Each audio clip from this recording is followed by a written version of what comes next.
Welcome to It's Not God's Fault. Hi, I'm Yoli, and this is episode 4 of the Red Flag series. This podcast is about healing, faith, and learning to trust yourself again after abuse or control. In the last episode, I shared the red flag I ignored, a story about violence that should have stopped me in my tracks. And today, I want to talk about what happened when anger stopped being just a story and started actually showing up in real life, like on our first date. Preacher asked me, well, let me stop right there. Who's Preacher? Preacher is my ex-husband. And yes, I called him Preacher.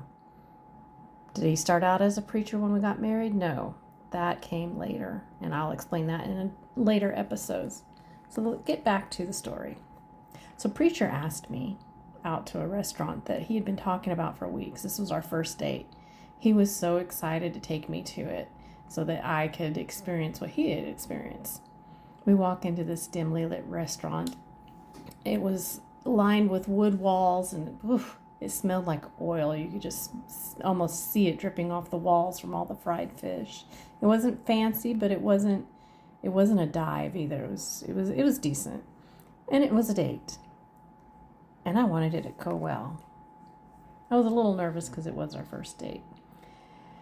He'd been bragging about this thing that he ordered, some dish with some kind of fried fish thing on it, and he was so excited to eat it. And so we ordered our food and we waited. And it had only been about 5 minutes. The waitress had brought us our drinks, and I don't remember if we had a salad or bread or something, but after 5 minutes, he was getting restless. And he's like, "Where's our food?" He said, "Why is it taking so long?" And I started looking around because I'm like, it's only like been 5 minutes, so I didn't think anything was wrong. But his tone was changing. He wasn't that safe person I remember at Vicky's house. He was starting to feel a little uncomfortable. I took a sip of my water and I felt the lump in my throat. And my hands were fidgeting with my napkin, and my body started reacting before my mind realized what was going on. He had this dark look in his eyes, and after about 15 minutes, he flagged down the waitress and he said, "Where is our food?" And she just kind of looked at him puzzled because honestly, it hadn't been that long. So she went back and checked on it and came back out maybe 5 minutes later and brought us our food. He looked at it and he scowled and he said, "This is not what I ordered." But it is what he ordered because I saw it on the menu. I read what it said. I looked at his plate. That was exactly what he had ordered. So he picked up a fry and he dipped it in the ketchup. And instead of eating it, he just threw it down and said, "I can't eat this. This is repulsive." His jaw was clenched and he looked away like he was trying not to explode. I sat there quietly and nibbled at my food. I lost my appetite. I had a rock in my stomach. I was focused on just making it through this moment. I didn't challenge him. I didn't ask questions. I just went silent. He pushed his plate away. He says, "I'm not eating this shit. Let's go." And he threw the money on the table and we walked out. He walked out and I followed him. I was afraid to say anything because that was the first time, but that was the first time I followed him out of the building.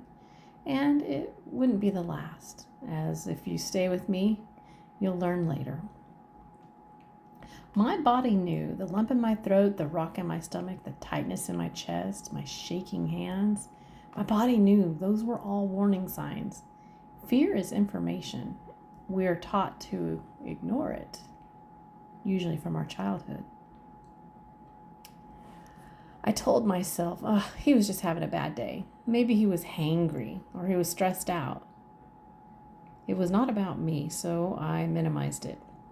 Looking back, I can see that I did not ignore that moment because I was careless. I ignored it because of everything that came before it. I had already survived one abusive marriage. I was raising a child. I was tired. I was lonely. I wanted something to work. And when you're exhausted, you do not walk away easily. You negotiate with reality. So I told myself, every relationship has problems. Nobody's perfect. At least he wanted me. At least he showed up. At least he wanted my child and cared about my son. I was measuring him against my worst experiences, not against what I deserved. And I compared to what I had already lived through. Seemed better. Not healthy, maybe better. Part of me also wanted to believe that if I handled things right, he would calm down. If I just stayed quiet. If I didn't challenge him, or if I didn't embarrass him. If I didn't make things worse. I thought peace depended on me, and I lived for keeping peace at all cost. That's a dangerous belief because it teaches you to manage someone else's dysfunction instead of questioning it. And we were never meant to manage somebody else's emotions.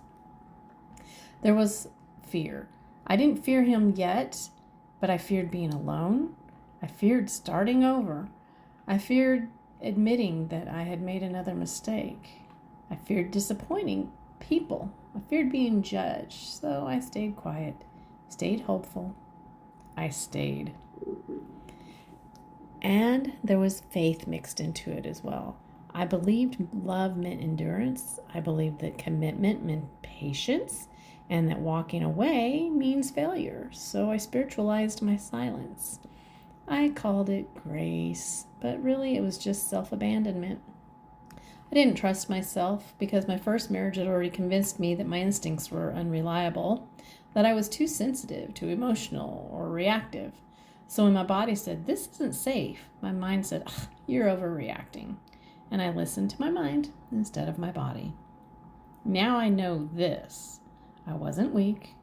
I was conditioned. I was conditioned to doubt myself. I was conditioned to tolerate chaos and to confuse tension with love. That's not a character flaw. That's just survival. Oh my God. That's me, maybe you're thinking, because many of us stay for the exact same reasons. We're not stupid or desperate, we're just adapting.